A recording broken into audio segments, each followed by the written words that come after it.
Yes ashimwe cyane ndabaramukije nitwa Nathalie Nyamoya nye tugwe twaranya conversation na Olivier kuvyerekeye ubunini bw'Imana ariko ubu nashaka tuje peut-être deeper mu ndani gatoya kuvyerekeye urugo ndibuka yuko kenshi umuntu agiye muri mariage nkuko twabivuze la fois passée turaja muri illusion yuko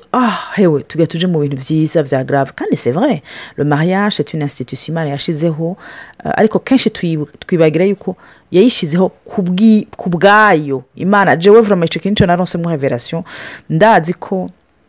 natawe yuko le mariage c'est d'abord pour Dieu ce n'est pas d'abord pour nous et il se trouve yuko nk'umuambassadeur yagiye guserukira igihugu ciwe afite des avantages nuko kenshi tubona avantage y'umu ambassadeur nkuko umenga nico ategezwa gukora gusa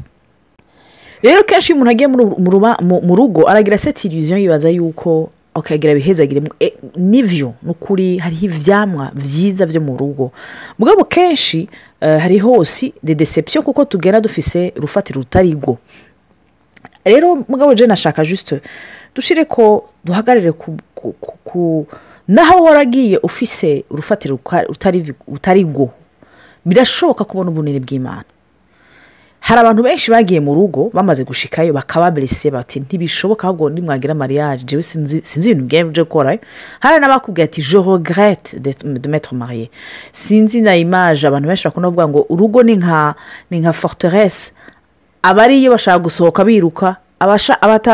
abataraje bashaka gutera binjirayo mugabo uko biri kose iyo umaze guhagarara mu bwiza iyo umaze kunywana n'Imana tout ce qui vient après bituma unywana n'Imana je rero nashaka tuganira un peu par rapport à ça kenshi hari gihe umuntu yiha une illusion yaza ngo urugo ni gitangaza ariko en même temps akibagira ko ari Imana irugira mugabo en même temps naho uri umukirisu ko je nawe ivyo twageze mariage twese turi abakristiens dufise background mu wese yiwe ariko kugira munywane mubone ibintu kumwe ça prend du temps d'abord kandi cyane ntimutezo kubibona seulement kumwe mutezo kubibona nkuko Imana ibibona rero ce moment d'agencement nukuri amahemba arabomana vraiment ça c'est très difficile mais en même temps uriye ko byo tuma umuntu ata ivyizigiro Jini baza yuko tukwiye kwicara tugasanga gutangwa gushimira Imana tukaruwa nka kujya Petero mambe Paul na Sila batangwe kuruwa bari muri iyo prison cette prison batatahura ko ndazi ko abantu benshi babona urugo mana comme une prison bavuga ntavyo nzobivamwo gute mais il est possible aussi de louer le Seigneur c'est vrai que en tant que célibataire intambara uzigira uri wenyene akiyo wubatse kenshi izo ntambara muzigwana nuwo mubatse cyane imaze kuronka n'abana ça devient encore plus grand est-ce que pour toi en tout cas jewe personnellement bishingira intahe uri wenyene biroroshe muri wubakanye muri kumwe n'abana aho bice bikuma mais est-ce que c'est pas aussi un moyen yo kubona ubunini bw'Imana bwo gushimira Imana mu ntambara uburimwo zishobora kuba ziri personnel émotionnel cyangwa spirituel cyangwa financier cyangwa amadefi y'ubwoko bwose ariko ahubwo urugo naho ruzana uburemere bwayo ntiruzana aussi une portion de la gloire de Dieu de la grandeur de Dieu ivyo vuga nivyo ugiye kuraba abantu bubakana n'abantu babiri bafise histoire zibiri zitandukanye no kuvuga n'abantu jena Nathalie turagize mariage Nathalie ntiyakuriyeho nakuriye ntiyarezwe n'abandeze urumva ntiyababajwe n'ivyambabaje ntiyaryohewe ntiyanezerejwe n'ivyanezereje de la même façon nawe uko yabayeho siko nabayeho hama rero iyo turiko turiyumvira mariage hari igihe wibaza yuko Nathalie azoza mbere inyishu no kuvuga ivyambabaje ko azobimpoza ivyo nabuze yuko azobimpa ivyo ntashitse ko azomfasha kubishikako Nathalie domema akiyumvira uko nyene hama rero mu nyuma iyo mumaze kubakana urabona nk'akarorero cyane nk'abantu babubatse bagira mariage bakijijwe no kuvuga bavuga bati ndagomba kubikora selon Dieu akavuga ati jewe nzokubaha muri fiançailles singomba kuryamana n'umugore n'umukobwa cyangwa umufiancé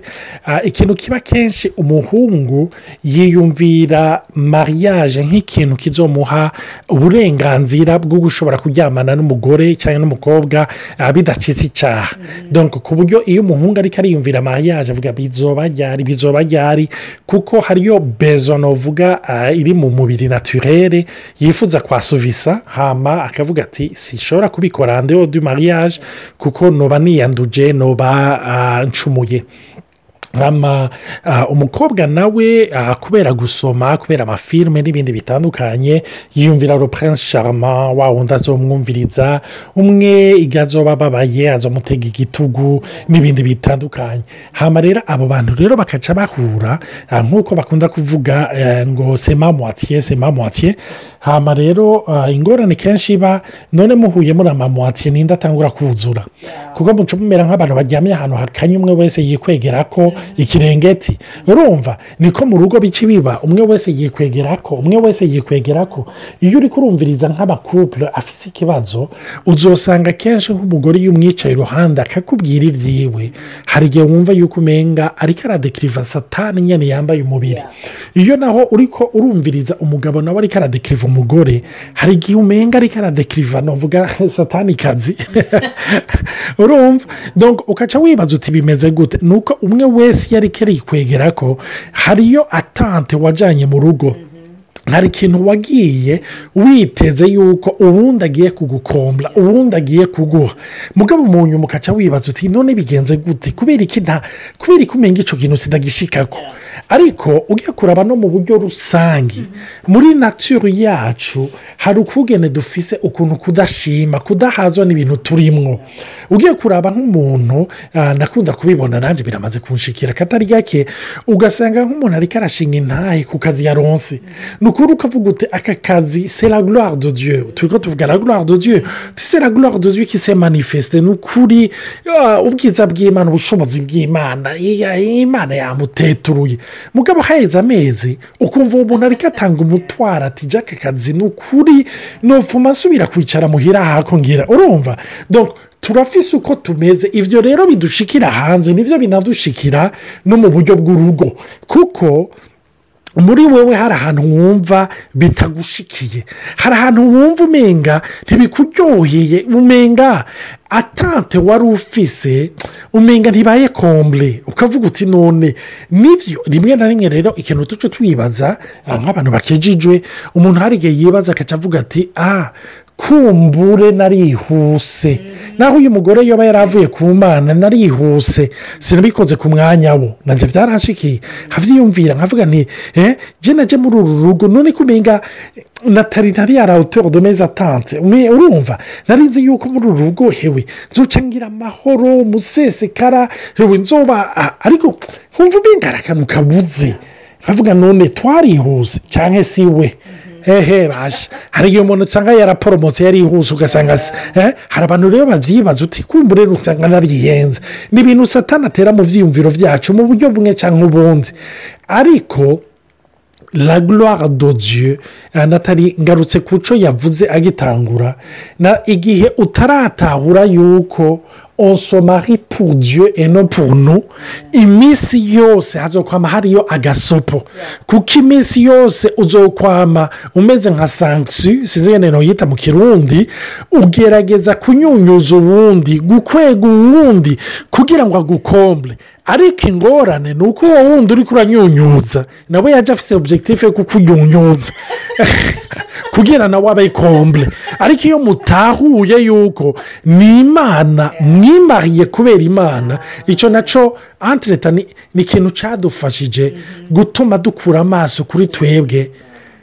jewe nkura amaso kuri Natali yakura kuri jewe turayaraba kuri Yesu hari umuntu yatanze akarorero kujya kwa triangle donc avuga ati Imana iri yosome hama umugabo n'umugore bari kuri base umwe wese kugafuruka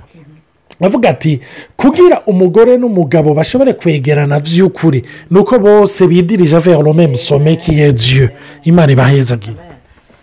nukuri ibyo ejo kuvuga nibyo cyane parce que je pense que kenshi erreur umuntu akora ni ukugenda afise amatante kandi muri ico giharuro imana muri urwo rugo ntabahari ugasanga ni vyawe we nanje. Ndibuka umuntu w'umugenzi yigeze kwandika akigira mariage no kuri yaryohewe ashusha ati asharagira ifoto yandika ko amajambo ngo nzogukunda nzokubaha nzokugira gute kandi ni vyiza ko ni vy'ijambo ry'Imana bisaba uri umugore kukunda umugabo wawe n'ibindi ariko njambuga nti ariko yamara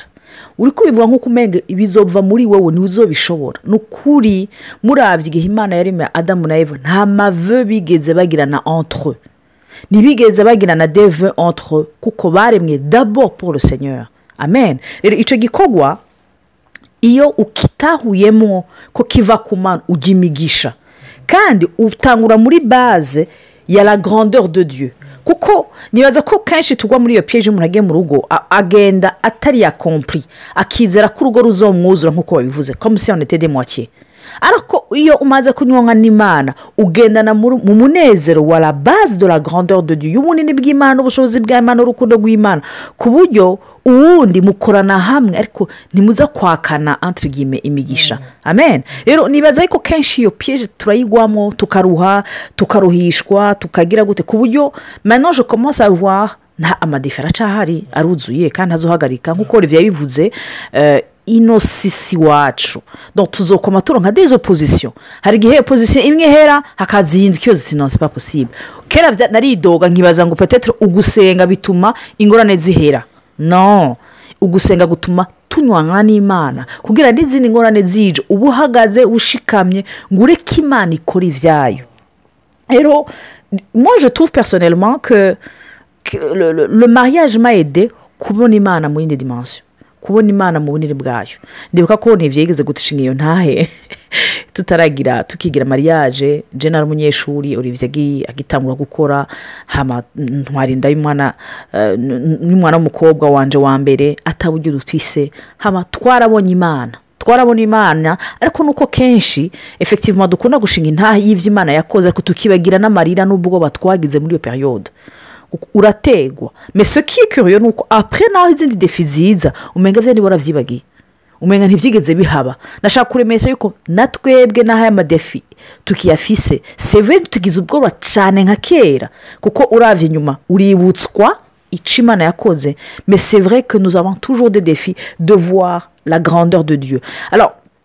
kindi kibazo je nobaza Olivier peut-être que kizoca kinabandanya kinadebura mu yindi saison mu yindi période kenshi umugabo n'umugore bubatse abantu bazi ko l'homme est la tête de la famille afise certaines responsabilités bisigura yuko burya umuntu ari responsable ni bahanga maso kurusha. Est-ce que kenshi en tout cas toi personnellement le fait de t'être marié ntibyatumye bija ko muri pression yindi nyine yo kwibaza yuko quand même naho kukijijwe urindire ko Imana ikora cyane mu yindi dimension? ivyo vyo kuko urumva uretse no mu buryo bw'ijambo ry'Imana uko rivuga hari n'imico yacu hari culture yacu urumva umugabo ategerezwa gupurvoya kandi niko biri ariko nagomba kuvuga par rapport ya relation nari mfitanye n'Imana iyo turiko turavuga ndakunda cyane Yesu kuko igihe yaza kwisi hariyo dimension y'Imana yazanye novuga abantu batari basanzwe bazi mu isezerano rya kera. Mu isezerano rya kera bari bazi iyo Mana y'ubwizi, iyo Mana iteye ubwoba, iyo Mana y'imituragaro, iyo Mana inyiganyiza imisozi, iyo Mana yugurura ibiyaga n'ibindi. Ariko Yesu niwe yazanye dimension y'Imana nka data, umuvyeyi. Urumva rero jewe nabuze umuvyeyi mfise imyaka 16 hama muri ico gihe rero maze kubura oya nafise 96 umuvyeyi papa nafise 18 ans hama muri ico gihe nkibura papa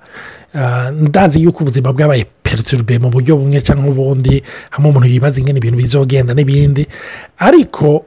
muri iyo periode nyene après niho nakizwa maze gukizwa mu nyuma buke Imana iranyihishurira nk'umuvyeyi mu ijambo data mu giheburayo rirasigura source isoko rero ntahura yuko Imana ari isoko hama ico kintu rero ndibuka yuko abazi ntaye zacu na Natali imbere yuko tugira mariage murazi yuko umuntu agira dot ndibuka natali yaranyegereye icyo gihe nta n'amahera ya dote nari mfise hama anyegereye arambwira ati Olivier ati ifuko tubanza dupange ducireho date ya mariage ati kuko urumva yarafise batoyi biwe barumuna biwe bari hanze ati ifuko bafata indege ifuko ni ibintu bapangira si ibintu nka bisi uvuga uti ndasokorotse mu ngagara ngiye muri ville donc bisi nsangaho niyo nyine hama ndamubwira ntariko natali wewe urakomplika ubuzima n'ukuri urumva sindaronka n'amahera ya dote wewe unzaniye n'ivya mariage ntariko mana n'abakobwa mwarahiriwe kabisa ntumva uricaye ngaho wewe ibintu we urumva umuhungu niwe azokwiruka niki ndavuga reka nkura gato kwanza imbere y'ivya dote n'ivya mariage bizoba biraza apre hama ndibuka ikibazo yambajije yarambwiye ati none Olivier mu muco w'ikirundi nindasabira umugeni umuhungu hama ndavuga ni se wiwe hama aravuga ati nindamutangira inkwano ndavuga ni se wiwe